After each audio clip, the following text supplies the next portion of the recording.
शान्तकारं भुजगशयनं पद्मनाभं सुरेशं विश्वधारं गगनसदृशं मेघवर्णं सौभाङ्गं लक्ष्मीकान्तं कमलनयनं योगविद्यानिगम्यं वन्दे विष्णु भवभयहरं च लोकैकनाथम्। एक समय दालभ ऋषि ने पुलत्स्य ऋषि से पूछा कि हे महाराज, पृथ्वी लोक में मनुष्य ब्रह्म हत्या आदि महान पाप करते हैं, पराये धन की चोरी तथा दूसरे की उन्नति देखकर ईर्ष्या करते हैं, साथ ही अनेक प्रकार के व्यसनों में फंसे रहते हैं, फिर भी उनको नरक प्राप्त नहीं होता है। इसका क्या कारण है? वे न जाने कौन सा दान पुण्य करते हैं जिससे उनके पाप नष्ट हो जाते हैं। यह सब कृपा पूर्वक आप कहिए। पुलत्स्य मुनि कहने लगे, हे महाभाग, आपने मुझसे अत्यंत गंभीर प्रश्न पूछा है। इससे संसार के जीवों का अत्यंत भला होगा। इस भेद को ब्रह्मा, विष्णु, रुद्र तथा इंद्र भी नहीं जानते, परंतु मैं आपको यह गुप्त तत्व अवश्य बताऊंगा। उन्होंने कहा कि माघ मास लगते ही मनुष्य को स्नान आदि करके शुद्ध रहना चाहिए। इंद्रियों को वश में करके काम, क्रोध, लोभ, मोह, अहंकार, ईर्ष्या, द्वेष आदि का त्याग करके भगवान का स्मरण करना चाहिए।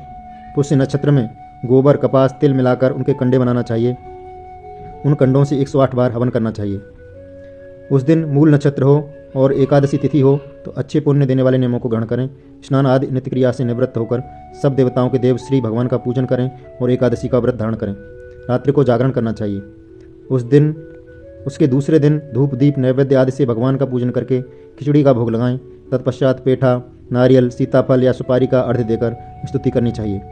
हे भगवान, आप दीनों को शरण देने वाले हैं, इस संसार सागर में फंसे हुए लोगों का उद्धार करने वाले हैं। हे पुंडरीकाक्ष, हे विश्वभावन, हे शुभ्रण्य, हे पूर्वज, हे जगतपते, आप लक्ष्मी जी सहित इस तुच्छ अर्घ्य को ग्रहण करें। इसके पश्चात जल से भरा हुआ कुंभ ब्राह्मण को दान करें तथा ब्राह्मण को श्यामा गौ और तिल पात्र देना भी उत्तम है। तिल स्नान और भोजन दोनों ही श्रेष्ठ हैं। इस प्रकार जो मनुष्य जितने तिलों का दान करता है उतने ही 1000 वर्ष स्वर्ग में वास करता है।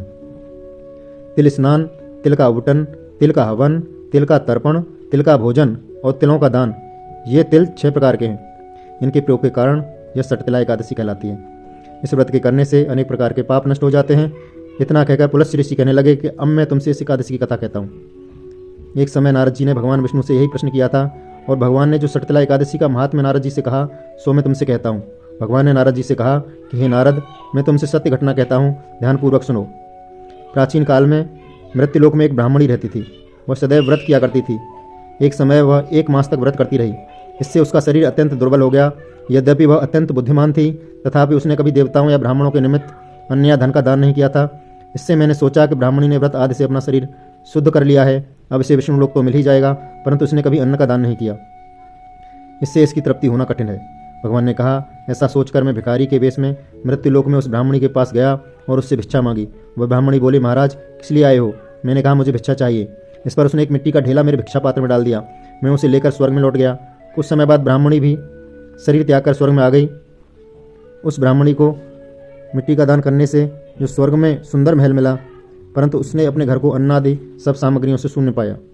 घबरा कर वह मेरे पास आई और कहने लगी, भगवान, मैंने अनेक व्रत आदि से आपकी पूजा की, परंतु फिर भी मेरा घर अन्नादि आदि वस्तुओं से शून्य है। इसका कारण क्या है? इस पर मैंने कहा, पहले तुम अपने घर जाओ, देव स्त्रियाँ आएंगी तुम्हें देखने के लिए।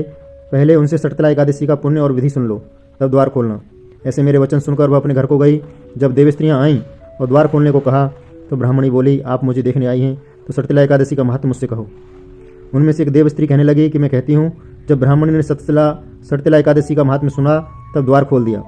देवांगनाओं ने उसको देखा कि न तो वह गांधर्वी है और न आसुरी है, वरन पहले जैसी मानुषी है। उस ब्राह्मणी ने उनके कथनानुसार सटतिला एकादशी का व्रत किया। इसके प्रभाव से वह सुंदर और रूपवती हो गई और उसका घर अन्नादि समस्त सामग्रियों से युक्त हो गया।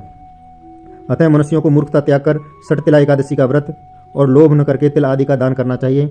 इससे दुर्भाग्य, दरिद्रता और अनेक प्रकार के कष्ट दूर होकर मोक्ष की प्राप्ति होती है।